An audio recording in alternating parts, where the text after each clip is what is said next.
ओम श्री गणेशाय नमः। पौराणिक कथा के अनुसार एक साहूकार के 4 बेटे और बहुएं थी। तीनों बड़ी बहुएं भरे पूरे परिवार से थी, परंतु छोटी बहू के मायके में कोई नहीं था।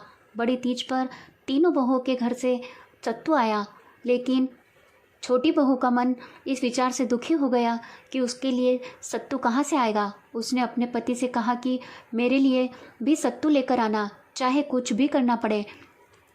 उसके पति ने उसके लिए सत्तू लाने का पूरा प्रयास किया, परंतु सफलता नहीं मिली।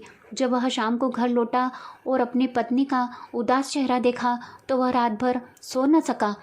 दूसरे दिन तीज थी। वह रात को अंधेरे में ही घर से निकल गया और एक बनिए की दुकान में घुस गया। वहाँ चने की दाल लेकर चक्की में पीसना शुरू कर दिया। चक्की की आवाज़ सुनकर बनिए के घर वाले जाग गए। उन्होंने उसे पकड़कर पूछा कि यहाँ क्या कर रहे हो। इस पर उसने जवाब दिया कि कल सतुड़ी तीज है और मेरी पत्नी के पीहर में कोई नहीं है, अतः उसके लिए सत्तू चोरी करने आया था।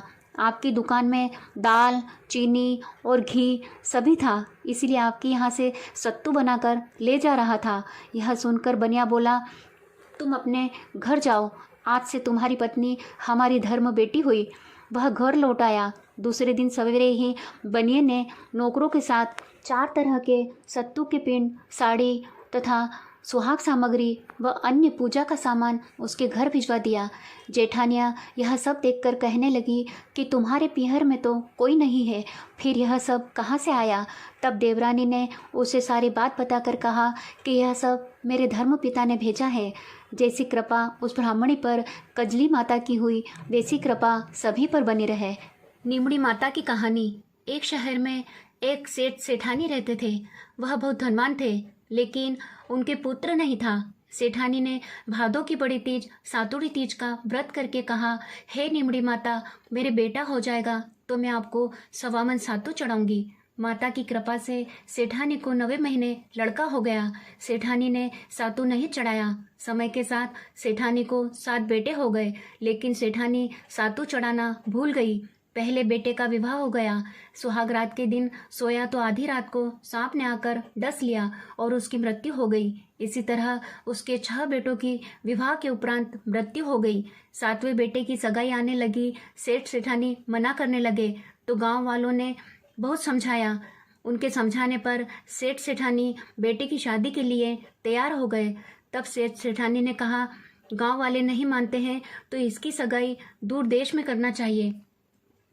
सेठ जी सगाई करने के लिए घर से चले और बहुत दूर एक गांव आए। वहां 4-5 लड़कियां खेल रही थी, जो मिट्टी का घर बनाकर तोड़ रही थी। उनमें से एक लड़की ने कहा, मैं अपना घर नहीं तोड़ूंगी। सेठ जी को वह लड़की समझदार लगी। खेलकर जब लड़की वापस अपने घर जाने लगी तो सेठ जी भी पीछे पीछे उसके घर चले गए। सेठ जी ने लड़की के माता पिता से बात करके अपने लड़के की सगाई व विवाह की बात पक्की कर दी। घर आकर विवाह की तैयारी करके बेटे की बारात लेकर वह गांव गया और बेटे की शादी संपन्न करवा दी। इस तरह 7वें बेटे की शादी हो गई। बारात विदा हुई। लंबा सफ़र होने के कारण लड़की की माँ ने लड़की से कहा कि मैं यहाँ सातू और सीख डाल रही हूँ, रास्ते में कहीं पर शाम को निमड़ी माता की पूजा करना, निमड़ी माता की कहानी सुनना, सातू पास लेना व कल अपना निकाल कर सासू जी को दे देना। बारात धूमधाम से निकली। रास्ते में बड़ी तीज का दिन आया। ससुर जी ने बहू को खाने का कहा। बहू बोली, आज मेरे तीज का उपवास है, शाम को निमड़ी माता का पूजन करके निमड़ी माता की कहानी सुनकर ही भोजन करूंगी। एक कुएं के पास निमड़ी नजर आई तो सेठ जी ने गाड़ी रुकवा दी। बहू निमड़ी माता की पूजा करने लगी तो निमड़ी माता पीछे हट गई। बहू ने पूछा, हे माता, आप पीछे क्यों हट रही हो। इस पर माता ने कहा, तेरी सास ने कहा था पहला पुत्र होने पर सातू चढ़ाऊंगी और 7 बेटे होने के बाद उनकी शादी हो जाने के बाद भी अभी तक सातू नहीं चढ़ाया, वो भूल चुकी है। बहू बोली, हमारे परिवार की भूल को क्षमा कीजिए, सातू मैं चढ़ाऊंगी।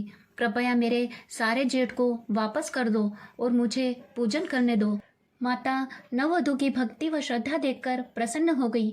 बहू ने निमड़ी माता का पूजन किया और चांद को अर्घ्य दिया, सातू पास लिया और कल अपना ससुर जी को दे दिया। प्रातः होने पर बारात अपने नगर लौट आई। जैसे ही बहू ने ससुराल में प्रवेश किया, उसके 6 जेठ प्रकट हो गए। सभी बड़े खुश हुए। उन सभी को गाजे बाजे से घर में लिया। सासू बहू के पैर पकड़कर धन्यवाद करने लगी तो बहू बोली, सासू जी आप ये क्या करते हो? जो बोलवा करी है उसे याद कीजिए। सासू बोली, मुझे तो याद नहीं आता। बहू बोली, आपने निमड़ी माता के सातू चढ़ाने का बोला था, सो पूरा नहीं किया। तब सासू को याद आया। 12 महीने बाद जब कजली तीज आई, सभी ने मिलकर 7.25 मन सातू तीज माता को चढ़ाया। श्रद्धा और भक्ति भाव से गाजे बाजे के साथ निमड़ी माता की पूजन की और बोलवा पूरी करी। हे भगवान, उनके आनंद हुआ वैसा सबके होए। खोटी की खरी, अधूरी की पूरी। बोलो निमड़ी माता की जय। यदि आपको कथा पसंद आई हो तो लाइक व शेयर अवश्य करें। जय श्री कृष्णा।